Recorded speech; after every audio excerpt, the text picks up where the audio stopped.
Hay grandes desafíos globales: el hambre, la pobreza y el cambio climático, a mi juicio. Eso implica que, sin lugar a dudas, más allá de las fronteras y a nivel regional y mundial, tengamos las asociaciones de la industria y las compañías que ser mucho más conscientes. Hemos demostrado que el gas natural es un recurso versátil, capaz de superar la peor crisis energética del mundo en más de 50 años. Y tendremos que seguir conectando oferta con demanda. El crecimiento de la demanda lo vemos más en los países asiáticos, principalmente en India y también en los países africanos, y vemos que América se está convirtiendo, junto con el Caribe y Suramérica, en un hub de energía capaz de proveer gas natural al resto del mundo. Lo mismo está sucediendo en Medio Oriente con los países del Medio Oriente. En el programa de hoy conversaremos con Luz Estela Murgas, presidenta de Naturgas, y exploraremos el papel crucial del gas natural en la transición energética tanto a nivel nacional como global. A lo largo del episodio analizaremos cómo esta fuente de energía se posiciona en un mundo cada vez más enfocado en la sostenibilidad y en la reducción de brechas. Además, discutiremos la situación actual del gas natural en Colombia, evaluando si el servicio y la industria enfrentan riesgos significativos. Para finalizar, sobre el rol de los gremios en la discusión nacional sobre la transición energética.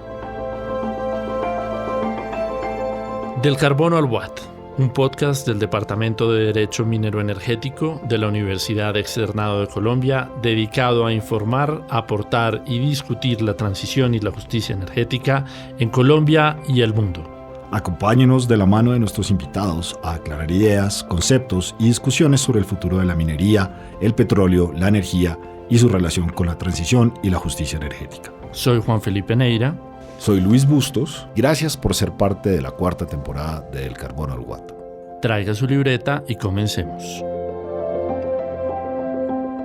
Luz Estela Murgas es abogada de la Universidad del Rosario, especialista en Derecho Tributario de la misma universidad. Ha estado vinculada al sector minero energético por más de 16 años. Se desempeñó como vicepresidente de promoción y asignación de áreas de la Agencia Nacional de Hidrocarburos, donde promovió la inversión extranjera en el país, especialmente en el desarrollo de la exploración y producción de hidrocarburos costa afuera. También fue gerente de exploración de la misma entidad. Trabajó en Ecopetrol durante 8 años como asesora tributaria de toda la cadena de valor del negocio. Participó en todo el proceso de determinación del valor de la acción para la salida al mercado, así como el proceso de internacionalización de la compañía. Fue directora ejecutiva de su firma de consultoría jurídica con énfasis en aspectos ambientales, sociales y de negocio para el desarrollo de proyectos del sector minero y energético. Actualmente es presidenta de Naturgas, gremio que reúne a las 29 principales empresas productoras, transportadoras, distribuidoras y comercializadoras de gas natural en Colombia.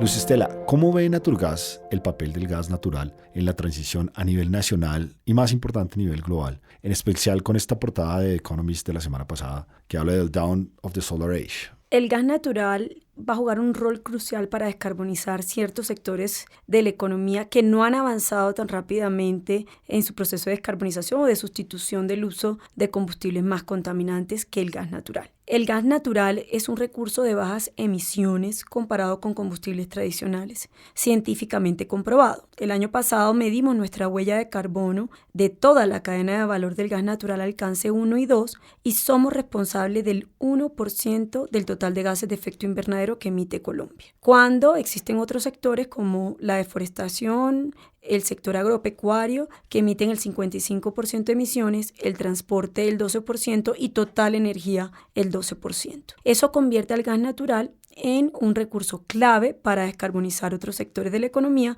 y cumplir con los compromisos que tenemos frente al cambio climático a 2030 y a 2050. Ahora, el gas natural tiene también otros atributos y es la puerta de entrada de los hogares pobres a la transición energética. Porque además de tener esa connotación ambiental que acabamos de exponer, también genera calidad de vida, lleva bienestar a los hogares más vulnerables en Colombia y en algunos casos, en los que utilizan otros energéticos más costosos, genera alivios económicos para las familias en estado de vulnerabilidad. Ahí uno de los principales causantes de las emisiones de gases de efecto invernadero proviene también de la deforestación. El uso de leña para cocción en hogares que están en zonas rurales apartadas, en zonas intermedias, también por supuesto contribuye a esta deforestación y además genera un impacto en la salud de estos hogares negativo. Sustituir el uso de leña por gas natural se convierte también en un propósito nacional que va a contribuir a la transición energética, pero también a mejorar los indicadores de salud y de calidad del aire de los hogares.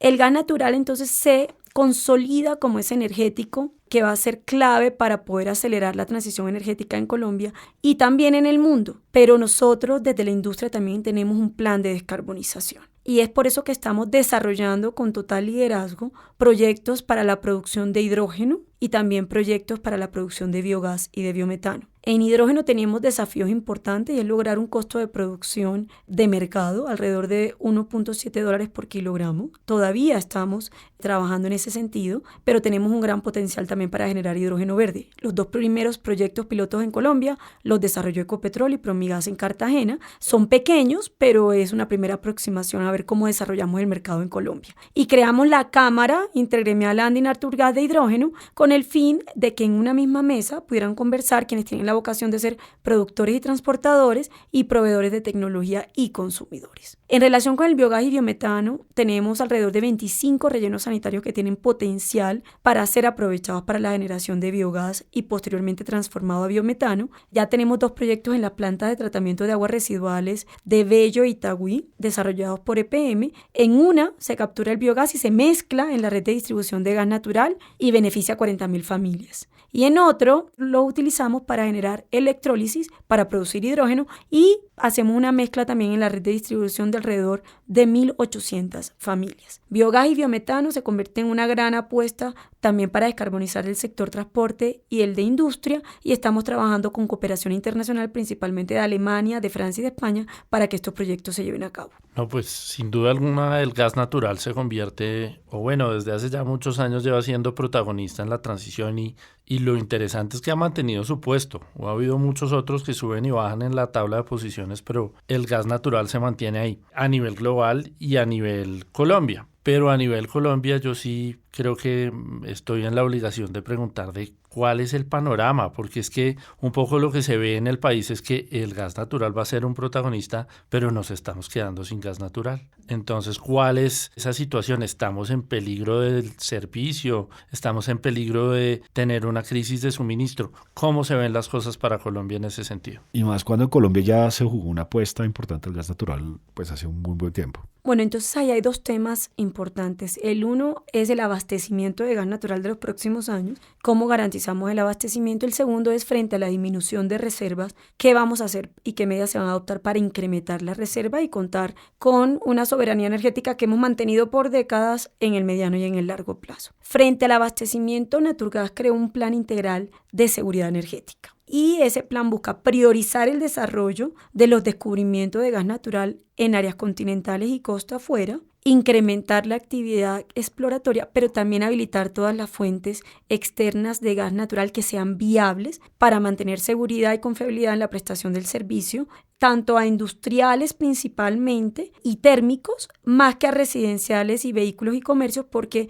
de este podcast tiene que quedar claridad absoluta de que todos los hogares tienen que tener tranquilidad que van a contar con el suministro de gas natural y no va a haber recortes en ese sentido. Ese plan, que tiene esas 2 estrategias y líneas de acción, ha identificado proyecto por proyecto cuáles son los principales cuellos de botella y rutas críticas. En lo que tiene que ver con infraestructura, para el abastecimiento de gas se requieren desde los aspectos regulatorios unas decisiones por parte de la Comisión de Regulación de Energía y Gas. ¿Cuáles? Que se aprueben las tarifas para realizar las inversiones en bidireccionalidad del gasoducto Barranquilla-Ballena. Hoy es de 66 millones de pies cúbicos diarios. Necesitamos ampliar la capacidad a 170 millones de pies cúbicos para poder evacuar el gas natural que va a estar tanto en la planta de regasificación como en Córdoba, Sucre, donde están los principales desarrollos. 2, aspectos regulatorios relacionados también con el transporte, que se aprueben los cargos de transporte, que se resuelvan las solicitudes de agregación de tramos y, por supuesto, también la actualización de estos cargos para poder tener unas tarifas más equitativas.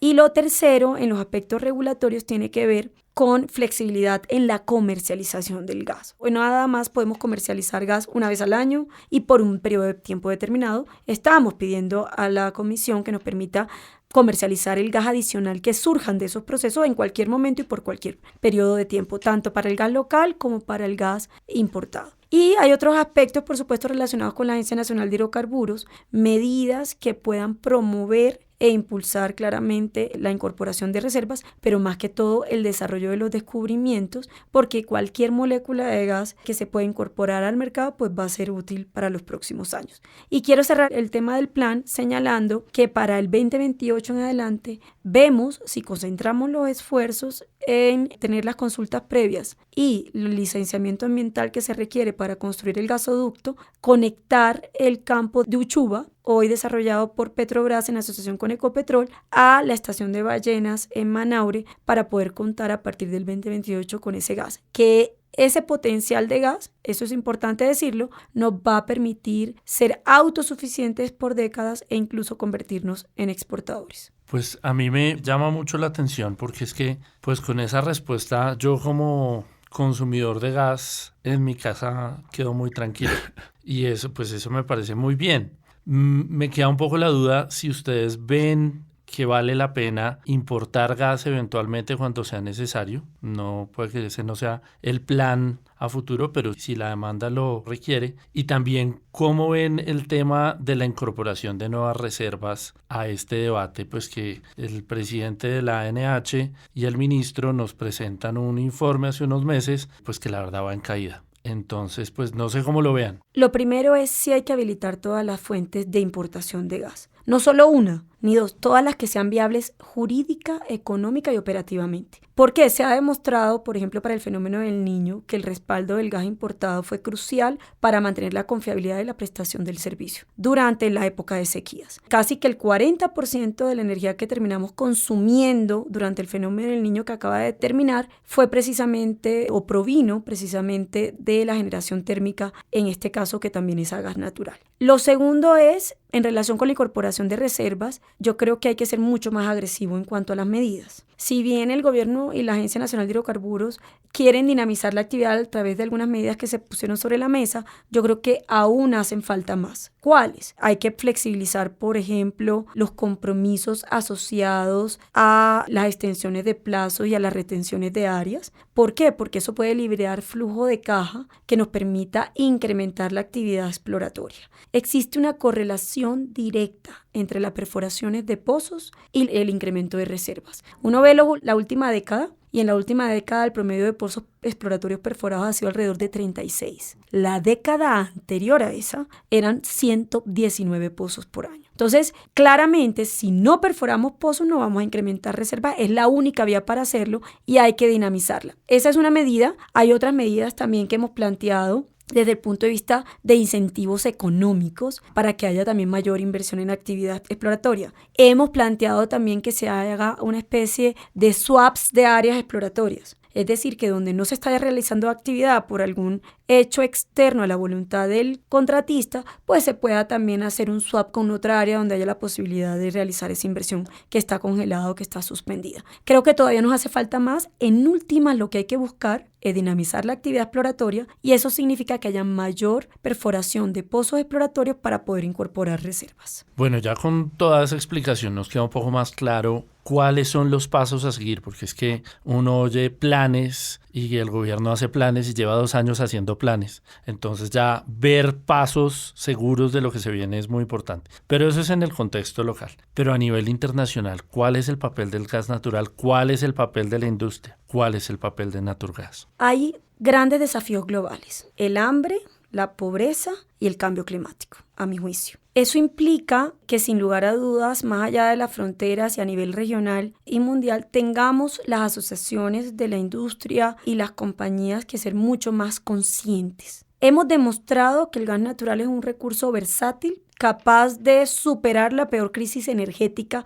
del mundo en más de 50 años. Y tendremos que seguir conectando oferta con demanda. El crecimiento de la demanda lo vemos más en los países asiáticos, principalmente en India y también en los países africanos, y vemos que América se está convirtiendo junto con el Caribe y Suramérica en un hub de energía capaz de proveer gas natural al resto del mundo. Lo mismo está sucediendo en Medio Oriente con los países del Medio Oriente. Pero lo cierto es que Naturgas, que hace parte de la Unión Internacional del Gas, ya hace más de 10 años, quiere lograr algo de incidencia y me he postulado para la presidencia de la Unión Internacional del Gas para el periodo 2028-2031. Sin embargo, ejercería como vicepresidente de la organización a partir del próximo año, el 2025, en el marco del Congreso Mundial del Gas en Beijing. Queremos lograr incidir en que podamos demostrarle al mundo que también somos una industria consciente. Que así como priorizamos los ingresos y las ganancias, también priorizamos los objetivos sociales y ambientales. Y cuando hablo de los sociales es cómo esta industria es capaz de impactar esos grandes desafíos relacionados con hambre y con pobreza. Sobre todo países como los africanos y los suramericanos, donde el índice de pobreza energética no es menor. En el caso de Colombia, 9.6 millones de personas somos pobres energéticos. Y en lo que tiene que ver con el impacto ambiental, por supuesto, ver cómo estamos comprometidos realmente a reducir emisiones y a desarrollar proyectos que nos permitan descarbonizar nuestra propia industria.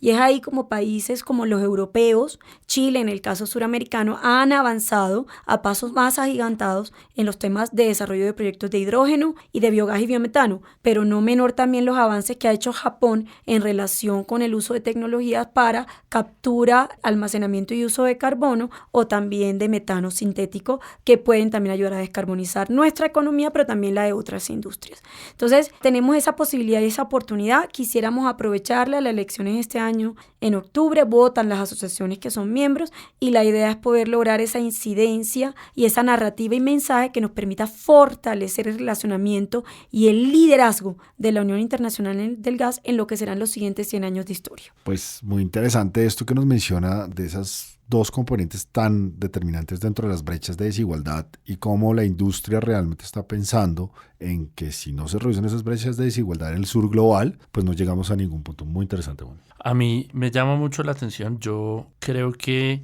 pues una cosa en la que Colombia ha venido avanzando y yo creo que a nivel regional lo está haciendo bien, aunque nos falta mucho, es en el liderazgo femenino, y me parece magnífico que la Unión Internacional de Gas pues tenga ese liderazgo femenino y más de un país en desarrollo. Pero a mí me llama la atención, digamos, yo como una persona externa diría, no, pues yo me imagino que el presidente debe ser una persona de Qatar o la presidenta podrá ser de Rusia, pero ¿por qué Colombia? ¿Por qué Suramérica? Bueno, lo primero es que sería la primera mujer latinoamericana en ser presidenta de la Unión Internacional del Gas. En 100 años de historia que tiene la organización, solo ha tenido una presidenta mujer, China. Luego yo creo que hay una gran oportunidad y las mujeres, esto ha sido un mundo y una industria mayoritariamente con presencia masculina, pero las mujeres hemos ido abriendo nuestro propio espacio. Yo creo que tenemos también una capacidad de gerenciamiento, de comprensión de los entornos, una capacidad para atender puentes también con partes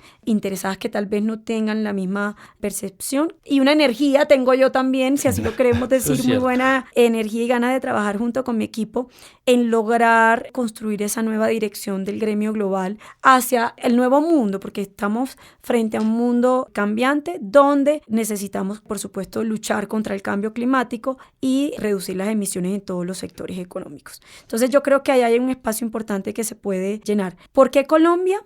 Porque nosotros consolidamos o porque hay una convergencia de una gran apuesta por aprovechar los recursos como el gas natural que tenemos disponible con el propósito de acelerar la transición energética.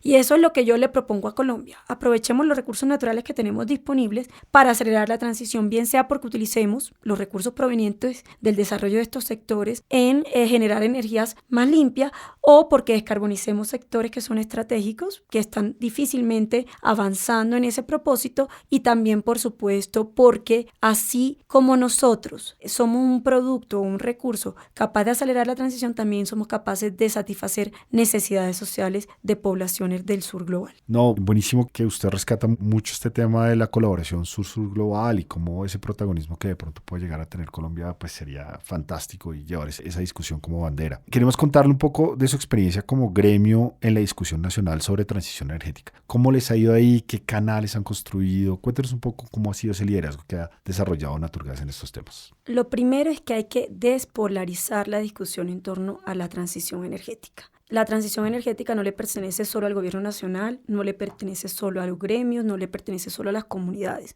La transición energética realmente debe ser un propósito nacional. Y en ese orden de ideas, los gremios tenemos que saber que nosotros no somos un partido político. Yo siempre he dicho, el día que asumamos, parezcamos o seamos un partido político, tendremos fecha de vencimiento. Porque nosotros lo que debemos es ejercer el derecho y la defensa y lograr la sostenibilidad de una industria a largo plazo, siempre que represente beneficios para la gente. Y el gas natural, cada vez que hacemos una conexión, lo que hacemos es llevar calidad de vida y llevar bienestar a los hogares colombianos. Entonces yo creo que el rol de los gremios va a ser crucial siempre que no pierdan la perspectiva. Yo creo que hay que salir también de las discusiones polarizadas. Cuando yo recién llegué a Naturgas, habían dos extremos. Unos ambientalistas de extremo que atacaban la industria del gas natural y quienes defendíamos el sector solo desde la óptica o de la perspectiva económica. Realmente lo que busqué es mostrarle a Colombia que más allá de esos dos extremos,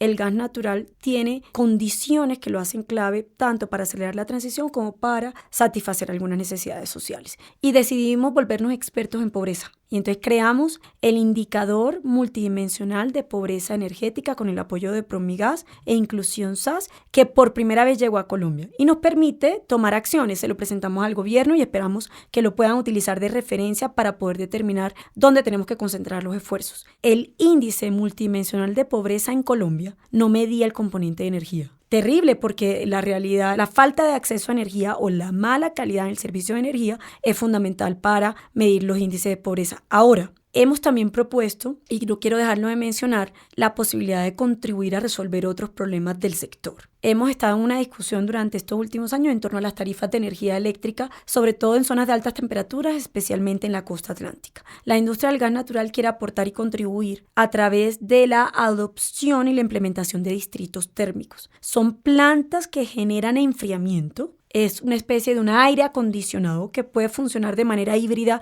con paneles solares y con gas natural como respaldo para distribuir frío a través de unas tuberías en kilómetros a la redonda en la planta. Ya tenemos varios proyectos que están en función. En la Alpujarra, que es la zona donde funcionan las entidades públicas de Medellín, se tiene un distrito térmico que opera EPM y da enfriamiento. Se ha reducido el recibo de energía eléctrica en un 40%. Tenemos otro en Villavicencio, en un centro empresarial que además tiene el potencial de beneficiar un hospital que está a 300 metros de la planta, operado por Llanogas. Tenemos también Serena del Mar, que es un proyecto en Cartagena que incluye un hospital y unas unidades residenciales. Se lo opera Celsia y ya también está en funcionamiento. Creemos que es una alternativa para poder disminuir el costo de las tarifas de energía eléctrica en la costa atlántica. Entonces, en conclusión, hay que seguir trabajando, la cooperación y la colaboración es fundamental. Hay que trabajar conjuntamente con el gobierno nacional porque la política pública es fundamental para impulsar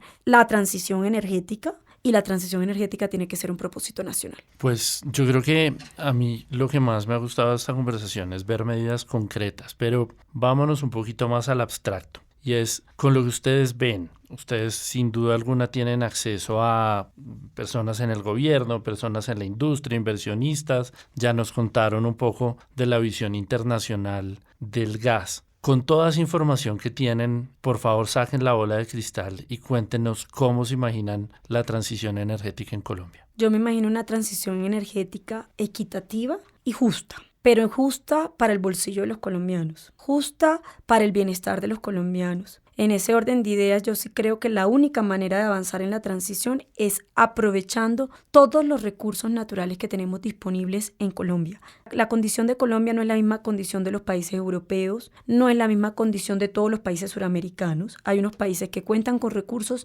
naturales, hay otros países que no. En el caso de Colombia debemos aprovecharlo para acelerar la transición y descarbonizar sectores que están retrasados en el cumplimiento de esos compromisos frente al cambio climático. Y sobre todo, que no le pegue en el lenguaje cotidiano al bolsillo de la gente. Bueno, muchas gracias, Luz Estela, por acompañarnos acá. Fantástico tenerlas, una voz tan determinante para el sector minero energético en Del Carbono al Watt. Muchas gracias. Mil gracias a ustedes por la invitación. Y para que lo apunte en su libreta, el recomendado de nuestro invitado es... Mi recomendado para el podcast es leer el nuevo libro de Amílcar Acosta, exministro de Minas y Energía, La historia no contada del gas natural en Colombia. Ahí vamos a ver cómo ha evolucionado a lo largo de los años el desarrollo de esta industria y qué deberíamos aprender de esas lecciones de política pública, de acciones empresariales para avanzar a otros años de historia hacia el futuro.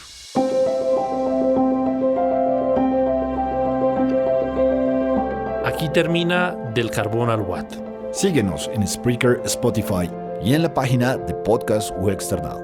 También disponible en las redes del Departamento de Derecho Minero Energético de la Universidad Externado de Colombia.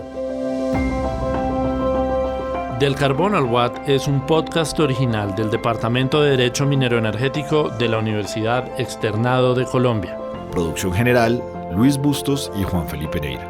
Productor técnico, Ancísar Aponte y la Facultad de Comunicación Social de la Universidad Externado de Colombia. Musicalización, Pixabay. Gracias por seguirnos.